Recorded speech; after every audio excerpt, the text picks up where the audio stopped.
evening for softball here in West Des Moines as we've got #1 versus #2 in Class 5A. Here's the Tigers defensively with Olander at left, Youngworth in center. Haley Edsel gets us started right. Infield third to first with Fry, Huddle, House, Span, Schramm, Megan Decker on the mound for the Valley Tigers. Decker making her 11th start of the season. We'll take a look at her numbers here in a moment as she faces a very potent lineup. And guess what? Waukee coming out swinging. Delaney Taylor. One pitch, a single to right for a base hit. A team that averages 13 hits a game. Limited, really, in that last game, held at 8 hits. But boy, they can come out swinging here in the second, trying to gain all those hits and runs back. Here's Decker's numbers: 8-2, 57 and third innings. She struck out 21 while walking 12. ERA at 2.56. Opponents will hit against her, as you can tell, but she's got a really good defense behind her. The third best defense in all of Class 5A. A fielding percentage better than .960 on the year. Here's the 0-1. The ball tails away for ball one. Lineup for Waukee, pretty dazzling as you look at it. .417 team batting average coming into the doubleheader. Here's the 1-1. With good scoop behind the plate by Schramm. As Taylor leads it off, followed by Heidi Wheeler, then Jalen Yakovitz. Waukee is not going to waste any time. They want to put the pressure on the Tigers right away here in the second game. Wheeler after this one. Price scoops, fires to first, close play, but able to get Wheeler out by a half step. Taylor will take second. A dual purpose with that at bat, trying to really slap bunt for the base hit, but it moves the runner around. A little punch shot had some funny spin on it. Fry doing a great job of picking it. So now Jalen Yakovitz inherits a runner in scoring position. Jalen, an RBI machine this year, has driven in 28. You see what she did Monday against Fort Dodge in a doubleheader. Went 3 for 6, couple of doubles, couple RBIs. Here's the 0-1. Check swing. This one's got some spin, but will be glove foul by Fry. Boy, the way it was spinning, I thought it might try to take a turn back and get in on the fair side of the white line. Yakovitz in game 1 went 1 for 4, excuse me. Here's the 0-2. On the ground, but chop foul. Taylor with excellent speed at second base. Second on the teams in runs scored with 41. Part of that state track team that Waukee is known for, showing her speed there and then bringing the speed to the softball diamond. 0-2 changeup, and this is going to be glove foul by Span. Good mix of pitches there by Decker. Delaney Taylor also going to take her skills to Drake next year, play for Rich Calvert and the Bulldogs. Well, Coach Calvert's been able to pick up some key in-state recruits. The 0-2, why not, with having the most dominant team in the state. As wild pitch is going to be ruled as Taylor will take third. Well, I said it before, not only the Division I schools, Iowa State up and coming, Northern Iowa and Drake played for their conference championship earlier this year, but a lot of the smaller schools have really good softball here in the state. The 0-2 going to go into the Waukee dugout. Yakovitz battling here.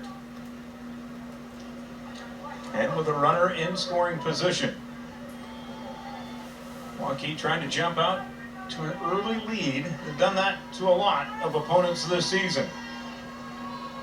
Decker with the 1-2.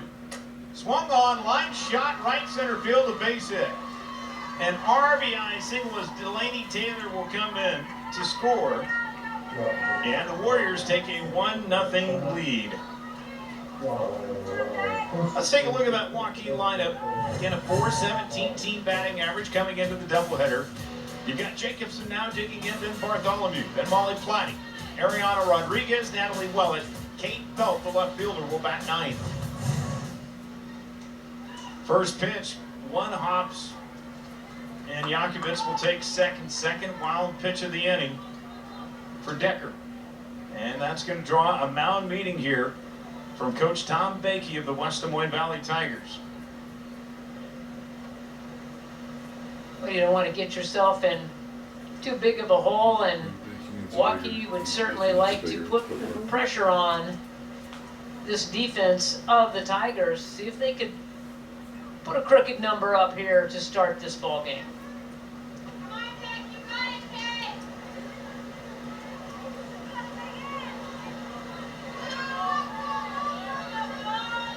You always figure after those visits to the circle that things calm down a little bit. So we'll see what happens if the words of Coach Bakey sunk in with the team.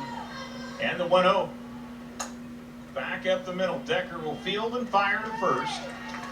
There's 2 gone. Yakovitz advances to third. Now Reagan Bartholomew. I think going after a pitch down at the knees, pounds it into the ground, right back to Decker. Warriors trying to go for a crooked number here in the first inning, and this one's going to be a catch by Honnold. She climbs the ladder. Waukee gets one off of the RBI hit by Jalen Yakovitz. Taylor scored, but check out this catch by Honnold at short. Solid contact, and Honnold playing it perfectly, rises up and grabs it. She's at the peak of her jump. Let's take a look at the Warriors defensively with Belt in left, Taylor in center, Bartholomew in right. From first to third, we go to the right side with Yakovitz at first, then Rodriguez at second. Wheeler, the shortstop, Molly Platty trying to hold down third. Natalie Wellett behind the dish, and on the mound is going to be Elly Bates, who threw in relief through 2 2/3 innings. In the first game in relief of Molly Jacobson, Bates ready to go to work now here for Waukee. Check out her record, 12-1, has thrown 77 in the 3rd innings pitch, given up 63 hits, and struck out 65, ERA right at 2.63. She's going to face a Valley Tiger lineup that's hitting better than 370 on the season. And a team that poured on 7 runs in the opener against Waukee. 6 of those 7 coming in the 4th inning. So Honnold will lead it off, followed by Haley Etzel, then Maggie House. Haley Gatika will bat cleanup, then Jasmine Span. Jessica Olander, then Hannah Fry will bat 7th. Kendra Schramm in the 8th slot, and then Megan Decker will try to turn it on over for Coach Tom Bakey and the Valley Tigers. So we go to the home half of the first.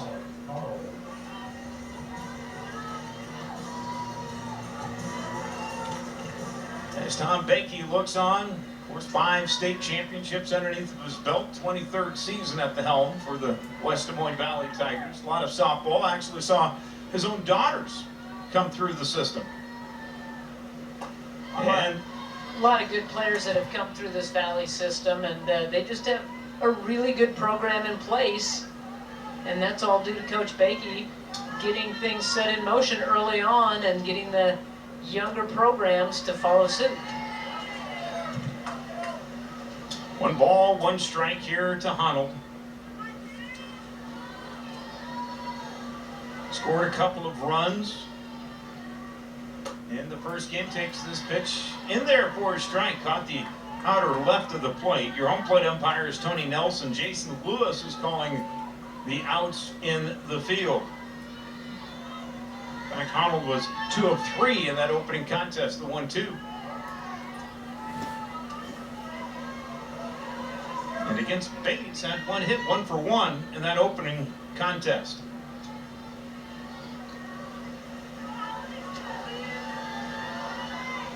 The 2-2 fouled away. Honnold can really swing it. The junior came into the series hitting right at .475, among the league leaders in the state. Slugging percentage just a shade under 800. The 2-2 fouled away. Tough to go down on strikes. In fact, Alex Honnold, dare I say it, has not gone down on a strikeout yet this year. was walked 10 times. She knows about the zone, and she knows how to make contact. She knows how to spoil pitches. Bates trying to figure her out. Here's the 2-2. That pitch misses outside for ball 3. I'm okay. So far. You got another pitch to come. She might come up here to the press box and talk to you about it if something happens here. Here's the payoff. Swung on and popped up. Out to the outfield on. It's going to be caught by the shortstop in Wheeler. So there's one away. Tough out is Alex Honnold. Well, she always is, just because you're right. She doesn't go down swinging. You can't strike her out. And that time, swung at a pitch up in the zone, popped it straight up. What an accomplishment if she's able to go throughout the year. I mean, even this far, it's a major accomplishment. That's pretty impressive. I mean, you look up and down the lineup and you look through different teams in Central Iowa, and there are some players that have only struck out a handful of times throughout the course of the season in a lot of at-bats. And so that just tells you how good the hitters are now and how patient they are, the discipline they have, knowing the pitcher that they're facing, what they need to do to get a base hit. But every at-bat, here's the 0-2. I mean, we've seen some greats. Kendall Lindemann comes to mind. She had a couple of strikeouts, believe it or not, and you know, throughout her career, just a few, okay? But to go through a season with up to this point with none is amazing. Here's the 1-2 to Edsel. Called strike 3. Great pitch and a difficult pitch to try to swing the bat right in under the hands on the inside part of the plate. Look at this location. And Edsel kind of thought it was going to come in to her, and she steps back and get a part of the plate and get the call. Now here's House. That pitch misses upstairs for ball 1. Maggie on Monday against Mason City in that doubleheader went 2 for 4. As the Tigers took care of business against the Mohawks.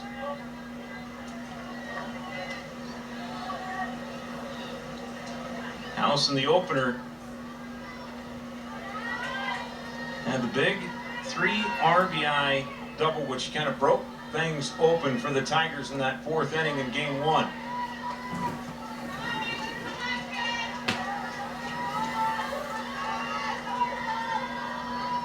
House now the team leader in RBI for the Tigers at this moment. Here's the 3-0. Cold strike. He got behind in the count and had to bring one in, but still painted the edge.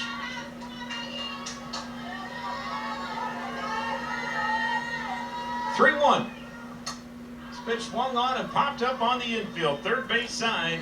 Platt and final ground will make the catch, and that's it for the Tigers. So we played 1. The Warriors lead at 1-0 here on MC 22.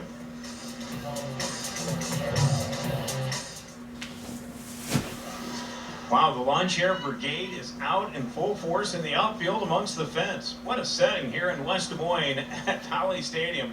Bring the blanket, bring the lawn chair, and please do not forget the bug spray. Oh, that's a must. That's the first thing you pack before you come out to the ballpark. First pitch was a changeup thrown by Decker. And she's able to get it in there for a strike to Molly Platty, followed by Ariana Rodriguez and then Natalie Wheeler. This one just cued right off the end of the bat for strike 2. Warriors strike for 1 here in the first. That's what Platty was able to do against Fort Dodge. What a series that was against the Dodgers on Monday night, the 0-2. And this one's up and in. We'll get her on her left shoulder. So Molly's aboard after being hit by a pitch. That one just got away from Decker, got up and in, and Platty, and she's not even shaking that arm at all. You can see the spin, the rotation. That ball just kind of gets in, gets her off the forearm. Here's a bunt laid down. And it's a good sacrifice by Rodriguez. That advances Platty into second base. Decker's only hit 2 batters all season. And how about Rodriguez laying it down? And doing a great job, and you know, the footwork was very good too, because she made sure that her feet were still in the box before she made contact. Here's Natalie Welland. She asked for time, and the umpire did not grant it, but Decker backed off the rubber, so the players themselves kind of controlled that situation. This is the really probably the warmest evening of the season we've had. And 84 and humid in June, I think we would sign up for that any other year. But when you haven't experienced it a whole lot, that can take a toll on you. Here's the 1-0. Little soft chopper to third. Fry up with it. There's the out at the bag, but advancing down to third base is going to be Platty. So there's 2 gone, and now Kate Felt will be the batter. Little chopper right in front of the plate. 2 hops. Fry with a great hand. She just has, her hands are so soft. Everything just comes to her easily. Here's a chopper towards second. House up with it, and that's it for the Warriors here in the second. No runs, a runner left in scoring position. We've played an inning and a half. Waukee leads at 1-0.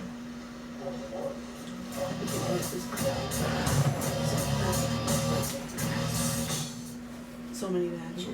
1-0 lead for Waukee over West Des Moines Valley. It is number 1 versus number 2. You see Fort Dodge, number 3, a team we saw earlier this season here on MC22 against Ankeny Centennial. Then you have Kennedy City High, Indianola at number 6, then Ottumwa Johnston PV at number 9. Was the winner earlier this year against Valley, Muscatine. Are these the 2 best teams in the state? Well, according to the rankings, they are. I think the action in the game that we saw in the first game of this doubleheader, I would say we're seeing some pretty good talent out there, and that they definitely are in contention to be the one that might be remaining in that final game up in Fort Dodge at the state championship. So there's some good talent here, and you know, kind of 2 different teams as far as their makeup. They both have good pitching, but Waukee's got the speed and maybe a little bit of pop, and Valley is just that steady base hit, gap hitter type of thing that they do. They don't steal a whole lot of bases, but they're both very good and not lost a whole lot of games. Katika with a 1-hopper to Rodriguez, and next week here on MC22 you get a chance to see Indianola, the 6th-ranked team in the state, as they take on Urbandale. And they just have quietly been winning ball games, and they graduated a fair amount of players from a year ago. They were in the state title game against Pleasant Valley and graduated several key positions, but have come back strong. They just kind of reload down there as well. Span digging in, 0-1 the count. And went after that fastball on the outer part of the plate for strike 2. Fort Dodge is a very interesting team. Ranked 3rd. Here's a ground ball left side of the infield, and boy, throw across the diamond was just able to get Span out. Wheeler with that deep throw.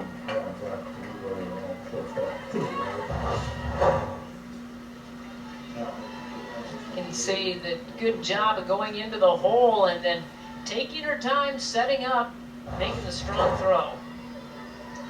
Fort Dodge, we say, is interesting. They're ranked 3rd in the state, but they've only lost 2 games at home all season. They played really well at home and really have a strong number 1. It's just if you can get past that number 1, but they can really hit the ball too. They've got a lot of speed. Here's the 0-1. Well, and think about it. If Fort Dodge gets to the state tournament, they're playing on their home field. So they have a little home field advantage if they do get there, and the backing would be great. It's happened before. They've made it there and get great crowds. They're a young team, but they certainly are competing. And they're young in the sense, not only by age, but also in action out on the field. Earlier this year, they played Southeast Polk, won a game 17-1, only to turn around and lose the second game by the mercy rule, a 10-run ball game to Southeast Polk. That also goes back to Southeast Polk being the most unidentifiable team throughout the season. Right. You know, one game you play great, the next game you can't hit the ball, you can't field the ball, and things like that happen. Here's the 2-2.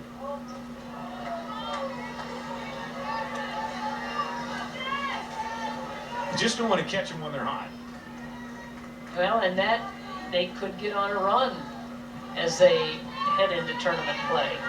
2 outs for the Tigers, nobody on here in the second. This pitch, ground ball back to the mound, and Bates will make the throw. 3 up, 3 down, 6 in a row retired by Bates. We'll go to the top of the third. The Warriors lead it 1-0 on MC 22.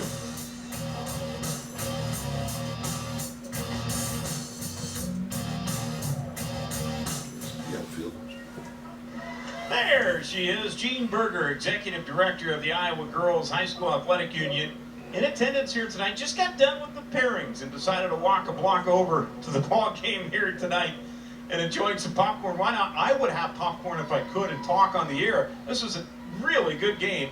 Warriors leading it 1-0. As we mentioned, those pairings are out.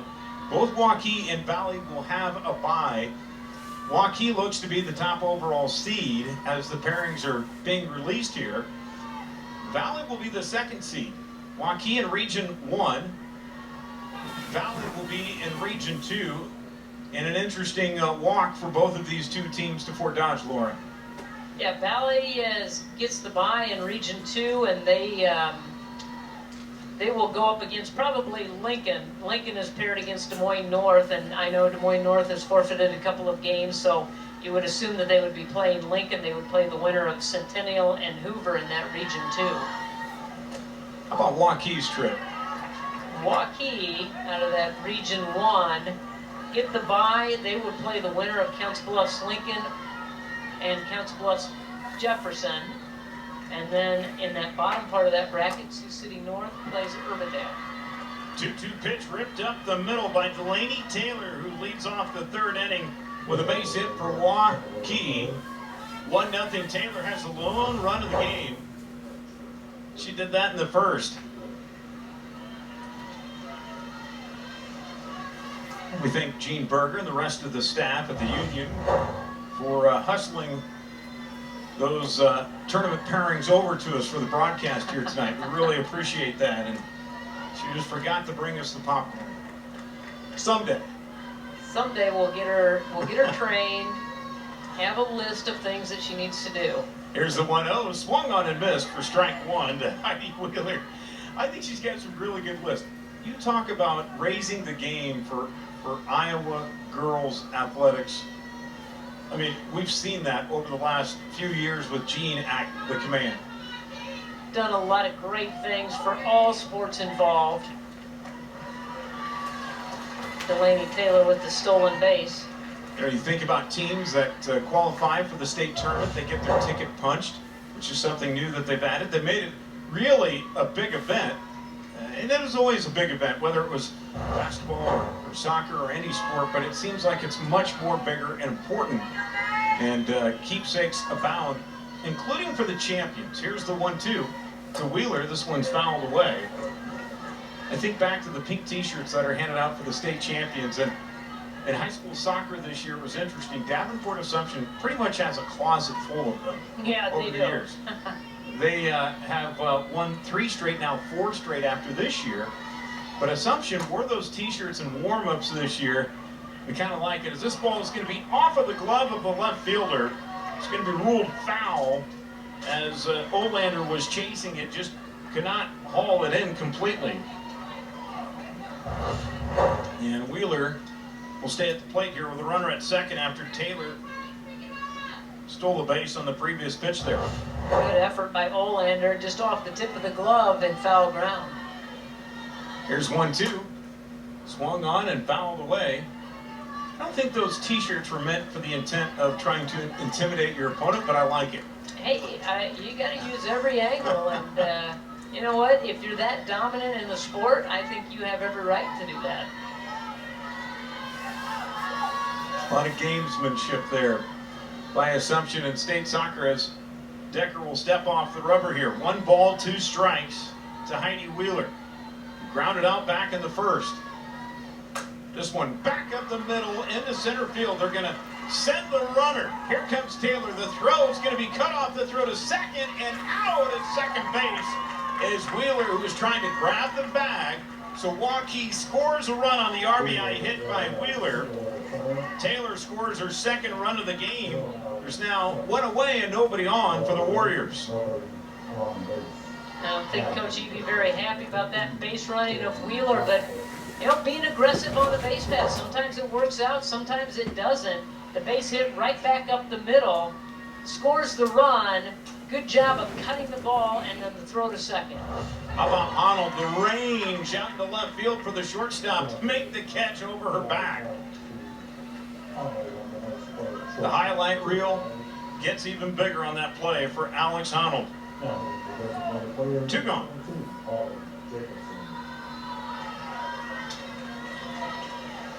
Well, Arnold, we talked about her, and you know, she's been playing for a long time, over 100 games underneath her belt here at Valley High School on the softball side of things. She's going to go on to Missouri and continue to play softball. Tigers do it again down there, don't they? Missouri coming up to pluck a good one out of the state of Iowa. Here's Jacobson. 2 balls, no strikes to Molly. They have a knack of doing that. They do, and you know that it'll be interesting to see if the tide changes a little bit. They've had a change in coaching there at the University of Missouri, and so we'll see what the new coach decides, if they want to continue to recruit the state of Iowa and come up here and look at the fine athletes that we have here playing softball. 2-1 ground ball. Arnold will knock it down, steps up, throws it out at first base. What a stretch by Span. What a play by Arnold. Wow. To her right, deep in the hole, Alex Arnold making the play.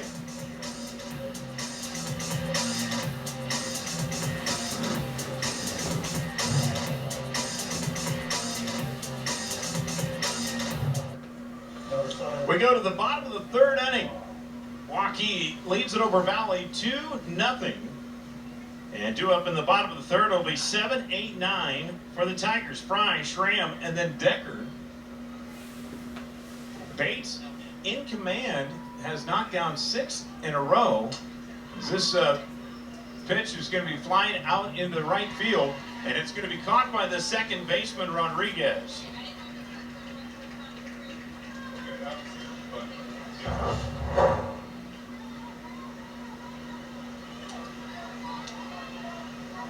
What a catch by Rodriguez, ranging. We've seen some defensive gems here over the last couple of innings here by the 2 teams putting on the leather display. Here's Schramm. This pitch misses up high for ball 1. Schramm getting her first look here in the series at the plate. Going to make her 36th plate appearance of the season and hitting right above 500 on the year. This pitch in there for a called strike to Schramm. Followed by Morgan Decker. Here's the 1-1. Swung on and missed for strike 2.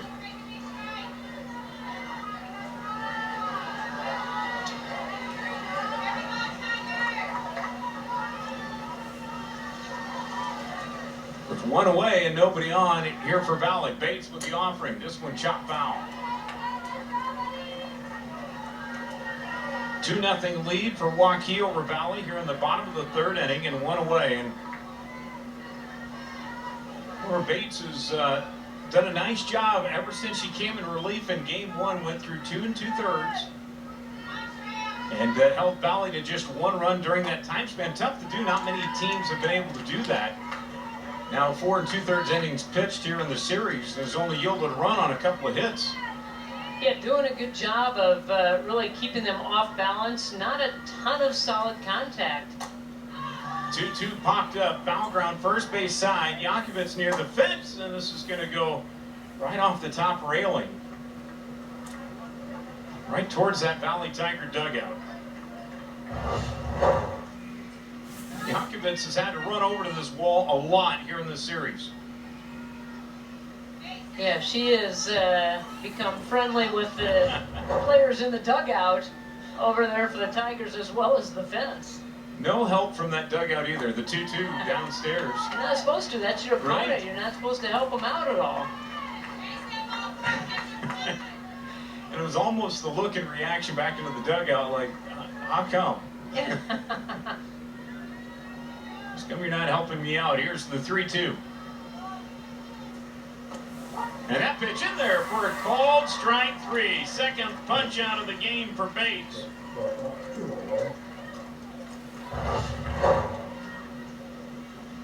That one was just right above and in the neighborhood of that lower part of the zone, we'll say. Here's Megan Decker. The very lower part of that zone.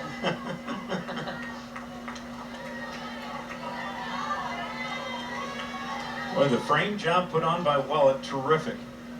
That's what you have to do. That's part of your job back there, helping your pitcher out. And this one misses down low for ball 2. Decker Monday against Mason City in game number 2 just had a couple of at-bats, doubled. Good series, good game.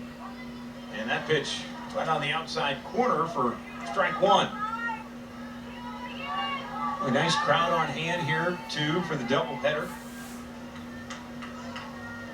Here's the 2-1. This bunt attempt by Decker going to be late foul. We're even at 2-2 with 2 away. A good idea, trying to just get on base in that number 9 slot, trying to get it back to the top of the order and Honnold. Bottom of the 3rd inning and 2 away. You can really see how she's choking up on that bat. The 2-2 called strike 3 on the outer third of the plate. Bates with her 3rd strikeout of the game. 9 in a row retired for Waukee. Will go to the 4th and a 2-0 lead for Waukee. My sisters went to Norway, so I looked at their pictures. 2-0 lead for Waukee as we now go to the top of the 4th inning. Due up for the Warriors, it's going to be Bartholomew, Platty, and Rodriguez as Warriors dig in and ranked number 1 in the state and a 2-0 lead over number 2. After the first pitch, Bartholomew puts her right into it over to right center field, little one hop the fence. She's digging in for second, and it's a stand-up double for Reagan Bartholomew. As Waukee, puts the hit parade and the shake on. As another leadoff batter gets aboard here for the Warriors. And they've started off every inning with their leadoff hitter on, been able to push across a couple of runs in the 1st and the 3rd, threatening for more. So here's Molly Platty, and speaking of leadoff hitters, we do have the privilege of now being joined up here in the booth by the executive director of the Iowa Girls High School Athletic Union, Jean Berger. Boy, the pairings come out timely. You got 1 and 2. We get Jean in the house, and actually on the mic here. Appreciate you stopping by. What an afternoon you've had. I just came to the ballpark to get a hamburger. And some popcorn. We Yes. saw you have some The pop- popcorn. Valley has the best popcorn. We were wondering where you were going to rank the popcorn, so now we know that Valley's ranked number 1 in popcorn. Currently. Ever changing, I'm Yes. sure. Ever changing. Well, Jean, we're towards the end of June. State softball's on the way in Fort Dodge. But what a year for the Iowa girl. Oh, we've had awesome state tournaments. Basketball, obviously, with the 100th celebration. But every tournament we've been up in attendance. Volleyball was up. Great state track meet with the boys. So it's been a really, really good year for the Iowa girl. Base knock here by Molly Platty as Bartholomew will score from second base, and the Warriors take a 3-0 lead here in the 4th. As Fort Dodge, we're looking at 2 of the best teams in the state right now. As a bunt lays down, this is actually going to hit Rodriguez. She was in the box, it looked like. I thought she might have been out when it popped up and hit her, but the umpire said nope, she was still in the box, gets another opportunity. Tony Nelson right on top of it, calling a foul ball. Let's take a look at it again. And she tries to bunt it again on this next offering, and it's a foul back to the screen for a strike. Fort Dodge has made some big-time changes up there at Harlan Rogers Park for the state championships. Can't wait for that to happen, but just seeing some of the changes and the facility upgrades we've seen there. Right. Totally new backstop on field 1, the championship field. They're going to redo the second field next year, so you know, the mesh netting and a backstop, that's great. We've actually added a championship circle to softball. We do it in basketball where we take the winning team and they can get the picture with the trophy instead of rushing them off the field. You win a state championship and we say get off the field.